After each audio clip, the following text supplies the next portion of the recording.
Hello everyone, कैसे हैं आप सब। मेरा नाम नीलोफ़र है। वेलकम बैक टू प्रॉक्सी ज्ञान। आज से हम लोग एक नई सीरीज़ स्टार्ट करने वाले हैं जो कि NABARD assistant manager grade A के लिए होगी, जिसमें हम लोग एग्रीकल्चर और रूरल डेवलपमेंट का जो पोर्शन होगा वो सारा कंप्लीट करेंगे। आज से हम स्टार्ट करेंगे। आज पार्ट 1 है। इसके कई सारे पार्ट्स आने वाले हैं, तो आप लोग इस सीरीज़ को ज़रूर देखिएगा और इस पूरे सीरीज़ को समझने के लिए आखिर तक हमारे साथ बने रहिए।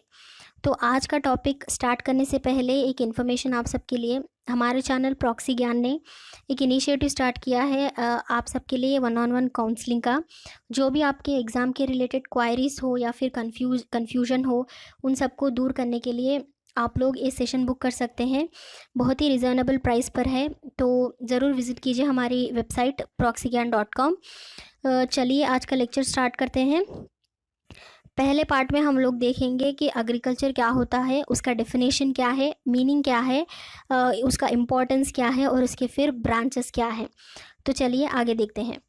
एग्रीकल्चर का जो डेफिनेशन है, एग्रीकल्चर इज ए साइंस और आर्ट और practice of cultivating the soil, producing crop and raising life stock in varying degrees. मतलब डिफरेंट डिफरेंट डिग्रीज में सॉइल पर कल्टिवेशन करना। एग्रीकल्चर का लिटरल मीनिंग होता है सॉइल पर कल्टिवेट करना।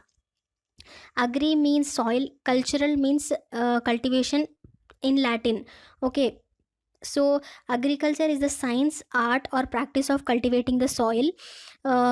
सारा प्रोसेस एग्रीकल्चर में आता है, मतलब कल्टीवेशन करना, हार्वेस्टिंग करना, ईल्डिंग करना, उसके बाद फिर उसको हमें मार्केट में रीज़नेबल प्राइस पर बेचना। ये कंप्लीट प्रोसेस जो है एग्रीकल्चर के डेफिनेशन में आता है। तो ये हो गया basically normal basic definition of agriculture. आगे देखते हैं कि एग्रीकल्चर का जो डेफिनेशन है वो एग्रीकल्चरल एक्ट 1947 के हिसाब से क्या है। तो एग्रीकल्चरल एक्ट 1947 के हिसाब से agriculture is defined as horticulture, fruit growing, seed growing, dairy farming and livestock breeding and keeping, the use of land as grazing land, meadow land, uzair land, market gardens and nursery grounds etcetera. So agriculture का पहले तो हमने पढ़ा basic definition, ये हुआ उसका particular definition, जिसमें कई सारे ब्रांचेस एग्रीकल्चर के होते हैं, जैसे हॉर्टिकल्चर हो गया, फ्रूट ग्रोइंग हो गया, कई तरह की सीड्स हम लोग ग्रो करते हैं, डेयरी फार्मिंग हो गया, लाइफ स्टॉक ब्रीडिंग भी एग्रीकल्चर में ही आता है, और use of land as grazing land वो भी एग्रीकल्चर में ही आता है। तो ये भी डेफिनेशन आप लोग याद रखिएगा। आगे देखते हैं कि इम्पोर्टेंस ऑफ एग्रीकल्चर क्या है इंडिया में। 16% जो है जीडीपी में एग्रीकल्चर का कंट्रीब्यूशन होता है। इसका मतलब है कि जीडीपी में जितने भी सेक्टर्स कंट्रीब्यूट करते हैं उन सबसे ज़्यादा एग्रीकल्चर का कंट्रीब्यूशन हमें देखने को मिलता है। तो इसका मतलब एग्रीकल्चर जो है हमारी डेली लाइफ में बहुत ही इम्पॉर्टेंट है, इकोनॉमिक एस्पेक्ट से, सोशल एस्पेक्ट से, किसी भी एस्पेक्ट से ले लीजिए, agriculture is very important in our life. और इसके साथ साथ जीडीपी में कंट्रीब्यूट करने के साथ साथ एग्रीकल्चर 58% तक का कंट्री का पॉपुलेशन को एम्प्लॉयमेंट देता है। आज भी हम लोग पहले से सुनते आ रहे हैं एग्रीकल्चर के बारे में, और आज भी 58% से ज़्यादा लोगों को एग्रीकल्चर लाइवलीहुड देता है। तो इससे आप समझ सकते हैं कि एग्रीकल्चर हमारी लाइफ में बहुत ही इम्पॉर्टेंट है। ग्रॉस डोमेस्टिक प्रोडक्ट में कंट्रीब्यूट करने के साथ साथ 15% से ज़्यादा एग्रीकल्चर कंट्रीब्यूट करता है एक्सपोर्टिंग में। जो भी हमारा टोटल एक्सपोर्ट होता है उसमें 15% से ज़्यादा एग्रीकल्चर का ही हमारा एक्सपोर्टिंग प्रोडक्ट्स होते हैं। और इंडस्ट्रीज़ में भी कई सारे रॉ मटेरियल्स एग्रीकल्चर से ही आते हैं, जैसे textiles, silk, sugar, rice, flower mills, milk products etcetera. ऐसे कई सारे प्रोडक्ट्स जो हैं रॉ मटेरियल्स के तौर पर इंडस्ट्रीज़ में जाते हैं, जो कि बहुत ही हेल्पफुल होते हैं फाइनल प्रोडक्ट इंडस्ट्रीज से निकालने के लिए। जो भी मार्केट में आते हैं वो रीज़नेबल प्राइस से हमें मिलते हैं। इसके अलावा रूरल एरियाज़ जो हैं वो हैं बिगेस्ट मार्केट्स, जहाँ से हमें एग्रीकल्चरल प्रोडक्ट्स रीज़नेबल प्राइस में, मिडिल प्राइस में हमें मिलते हैं। तो रूरल एरियाज़ में ही तो कल्टीवेशन होता है, राइट, अर्बन एरियाज़ में तो नहीं होगा। तो रूरल एरियाज़ ही बिगेस्ट मार्केट्स हैं जहाँ पर हमें लो प्राइस या फिर मिडिल प्राइस्ड में एग्रीकल्चरल प्रोडक्ट्स रीज़नेबल प्राइस में हमें मिलते हैं। इसके अलावा एग्रीकल्चरल सेक्टर जो है वो एक वॉल के जैसा एक्ट करता है हमारी फूड सिक्योरिटी में और नेशनल सिक्योरिटी में भी। तो हमारी फूड और सिक्योरिटी में भी एग्रीकल्चर सेक्टर का बहुत ही बड़ा योगदान है। इससे हमें न्यूट्रिशन मिलता है, हम हेल्दी रह सकते हैं और पूरे नेशन के सिक्योरिटी ऑफ फूड को भी मेंटेन एग्रीकल्चर सेक्टर करता है। इसके अलावा अलाइड सेक्टर्स जो हैं जैसे हॉर्टिकल्चर और एनिमल हस्बेंड्री हो गया, डेयरी एंड फिशरीज हो गए, ऐसे सब भी अलाइड सेक्टर्स मतलब जो भी मिलकर काम करते हैं। ये सेक्टर्स भी बहुत ही इम्पोर्टेंट रोल प्ले करते हैं हमारी हेल्थ और न्यूट्रिशन को मेंटेन करने के लिए। इसके अलावा इकोलॉजिकल बैलेंस जो है जो भी हमें सस्टेनेबल रख सकता है, बैलेंस्ड डेवलपमेंट हो हमारी बॉडी का या फिर हमारे एनवायरनमेंट का, इन सब के लिए एग्रीकल्चर जो है बहुत ही इम्पॉर्टेंट है। तो ये हुआ इम्पोर्टेंस ऑफ एग्रीकल्चर। आगे हम लोग देखते हैं कि एग्रीकल्चर वो ब्रांचेस में कैसे डिवाइड हुआ है और उसके ब्रांचेस को एक एक करके हम डिटेल से पढ़ेंगे। पहला ब्रांच है मैरीकल्चर। मैरीकल्चर जो है एक स्पेशलाइज्ड ब्रांच है एक्वाकल्चर का ही। एक्वाकल्चर भी हम लोग पढ़ेंगे। ये एक स्पेशलाइज्ड ब्रांच है एक्वाकल्चर का जो कि कल्टीवेशन ऑफ मेरीन ऑर्गेनिजम्स, हम लोग कल्टीवेशन इन द सेंस हम लोग उन ऑर्गेनिजम्स को जैसे फ़िश हो गया, प्रॉन्स हो गए, इन सब को हम लोग कल्टीवेट मतलब उनको ब्रीडिंग करते हैं, उनका टेक केयर करते हैं ताकि वो आगे जाकर ह्यूमन का फूड बन सके और इससे हम लोग न्यूट्रिशन हासिल कर सकें। तो ये हुआ मेरीन कल्चर। और मेरीन कल्चर में क्या होता है, हम लोग एक स्पेसिफाइड एरिया या फिर ओशियन, पॉन्ड्स, टैंक्स, इन सब को लेकर उसी में हम लोग ब्रीडिंग करते हैं इन मेरीन ऑर्गेनिजम्स को। तो मेरीकल्चर का मीनिंग ये हुआ। इसके आगे है सेरीकल्चर। सेरीकल्चर से हम लोग सिल्क फार्मिंग करते हैं, जैसे रेयरिंग ऑफ सिल्क वॉर्म्स, जैसे पिक्चर में आप लोग देख सकते हैं। सिल्क वॉर्म्स को हम रेयरिंग करते हैं और उनसे हमें मिलता है सिल्क, और सिल्क हमें कई तरह से यूज़ होता है जो कि हम लोग रॉ मटेरियल के तौर पर इंडस्ट्रीज़ में देते हैं। तो ये हुआ सेरीकल्चर। आगे है एग्रोनॉमी।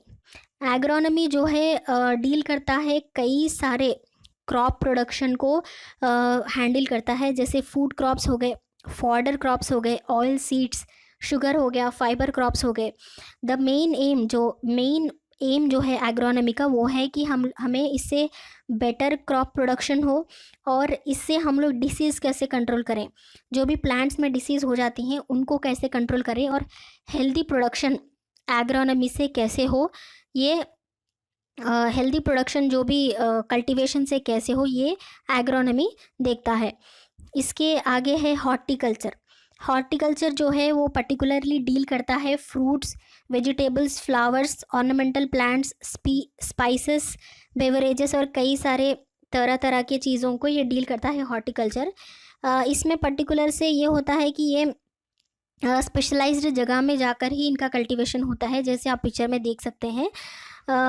ये हुआ हॉर्टिकल्चर। उसके बाद है फॉरेस्ट्री।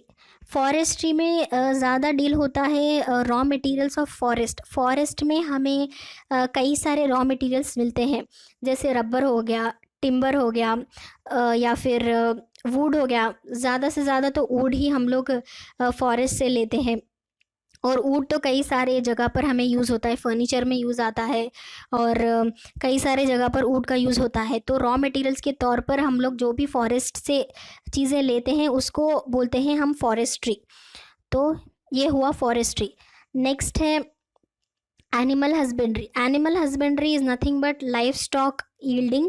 जो भी हम लोग एनिमल से प्रोडक्ट लेते हैं, फाइनल प्रोडक्ट्स, मिल्क हो गया या फिर कई तरह के हम लोग डेयरी प्रोडक्ट्स लेते हैं एनिमल्स से, वो लेने से पहले हम लोगों को ऑब्वियसली एनिमल्स का रेयरिंग करना पड़ेगा, उनका ध्यान रखना पड़ेगा, उनको फूड देना पड़ेगा। ये सब जो बोलते हैं उसको एनिमल हस्बेंड्री बोलते हैं, ये भी एग्रीकल्चरल सेक्टर का एक ब्रांच ही है जो डील करता है breeding and raising of life stock in order to provide food for humans and to provide power and manure for crops. Next branch है फिशरी साइंस। फिशरी साइंस भी एक तरह का एक्वाकल्चर में ही हमें देखने को मिलेगा। ये पर्टिकुलरली फिशरी साइंस में हम सिर्फ फिशेस के बारे में बात करेंगे। जैसे हमने पढ़ा था कि मैरीकल्चर में अलग अलग तरह के मैरीन ऑर्गेनिजम्स आ जाते हैं, सिर्फ फिशेस ही नहीं, फिशेस हो गए, प्रॉन्स, कई सारे। फिशरी साइंस में सिर्फ फिशेस का ही हम ब्रीडिंग करेंगे और रेयरिंग करेंगे, जैसे फिशेस, श्रिम्स, प्रॉन्स एक्सेट्रा, जो भी हम फूड के तरह फिशेस को खाते हैं। तो ये हुआ फिशरी साइंस। नेक्स्ट है agricultural engineering. Agricultural engineering particularly deal करता है सिर्फ टेक्नोलॉजी से। जो भी फार्म प्रोडक्शन में हमें टेक्नोलॉजी यूज़ होती है, जो भी टूल्स हो गए या फिर ट्रैक्टर्स, कई सारे न्यू टेक्नोलॉजीज एडवांसमेंट्स होती रहती हैं, उन सब से डील करता है ये एग्रीकल्चरल इंजीनियरिंग। ये डील करता है कि कैसे हम लोग फार्म प्रोडक्शन को आसान बना सकें ताकि हम काम भी आसान हो और हमारा प्रोडक्शन भी सबसे ज़्यादा हो। तो मेइनली इसका फोकस होता है टेक्नोलॉजी को इम्प्रूव करना और इससे काम आसान कैसे बने। इसके साथ साथ ये सॉइल और वाटर कंजर्वेशन पे भी ध्यान देता है, बायो एनर्जी पर भी ध्यान देता है ये एग्रीकल्चरल इंजीनियरिंग। नेक्स्ट ब्रांच है हमारे पास होम साइंस। होम साइंस हम लोग कह सकते हैं कि जब भी हमारे एग्रीकल्चरल प्रोडक्ट्स तैयार हो जाते हैं, जो भी फाइनल स्टेज में आकर जो भी कंज्यूमेबल होते हैं, वो प्रोडक्ट्स को हम लोग कैसे उनसे ज़्यादा से ज़्यादा फ़ायदा उठा सकें, उनसे न्यूट्रिशन हासिल कर सकें, इसे बोलते हैं होम साइंस, राइट। तो it deals with the application and utilization of agricultural produces in a better manner in order to provide nutritional security, including value addition and food preparation. Food preparation में भी home science में ही आता है। तो ये हुआ होम साइंस के बारे में। नेक्स्ट जो ब्रांच है वो है ऑर्गेनिक गार्डनिंग। ऑर्गेनिक गार्डनिंग आप लोग ने कई जगह देखा होगा, जैसे कि हम लोग घर में ही अपना एक छोटा सा गार्डन लगा सकते हैं, जिसमें हम लोग कई सारे सब्जियां उगा सकते हैं, उसे हम बोलते हैं ऑर्गेनिक गार्डनिंग। तो science and art of growing fruits, vegetables, flowers और ऑर्नामेंटल प्लांट्स, जैसे हम लोग कई प्रिंसिपल्स फॉलो करके हम लोग ऑर्गेनिक गार्डनिंग हम घर पर ही कर सकते हैं। तो ये हुआ ऑर्गेनिक गार्डनिंग।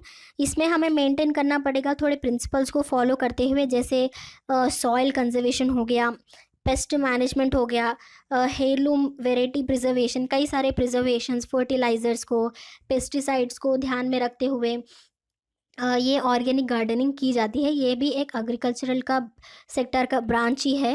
नेक्स्ट देखते हैं एक्वाकल्चर। मैंने जैसे कहा था कि मैरीकल्चर और फिशरी साइंस दोनों भी एक्वाकल्चर के अंडर ही आते हैं, तो ये दोनों का मिलाकर हम बोल सकते हैं एक्वाकल्चर।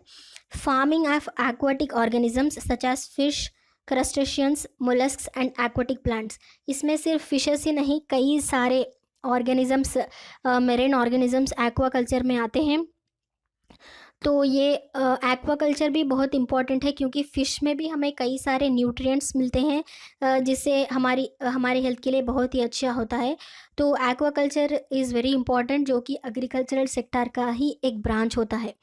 तो हम लोगों ने आज देखा एग्रीकल्चर, उसके डेफिनेशन क्या होती है, उसकी बेसिक डेफिनेशन देखी, उसकी एग्रीकल्चरल एक्ट 1947 के हिसाब से क्या डेफिनेशन होगी वो देखा। उसके बाद हमने इम्पोर्टेंस ऑफ एग्रीकल्चर देखा, जैसे वो कैसे जीडीपी को 16% तक का कंट्रीब्यूशन देता है, एक्सपोर्ट्स में भी 15% तक का कंट्रीब्यूशन देता है, और उसके अलावा हमारी कंट्री के 58% तक के लोगों को एम्प्लॉयमेंट देता है, जैसे हमारी फूड एंड सिक्योरिटी का ध्यान रखता है, सस्टेनेबल डेवलपमेंट में हमारी हेल्प करता है। ये सारे इंपॉर्टेंस हमने एग्रीकल्चर के देखे। उसके बाद हमने एक एक करके ब्रांचेस ऑफ एग्रीकल्चर को डिस्कस किया, जैसे एग्रोनॉमी हो गया, फिशरी साइंस हो गया, होम साइंस हो गया, और मैरीकल्चर हो गया, सेरीकल्चर हो गया। ऐसे कई सारे हमने ब्रांचेस ऑफ एग्रीकल्चर भी देखे। हम लोग नेक्स्ट लेक्चर में एग्रोनॉमी जो ब्रांच है एग्रीकल्चर का, उसको और डिटेल से पढ़ेंगे। तब तक के लिए टेक केयर, बाय बाय।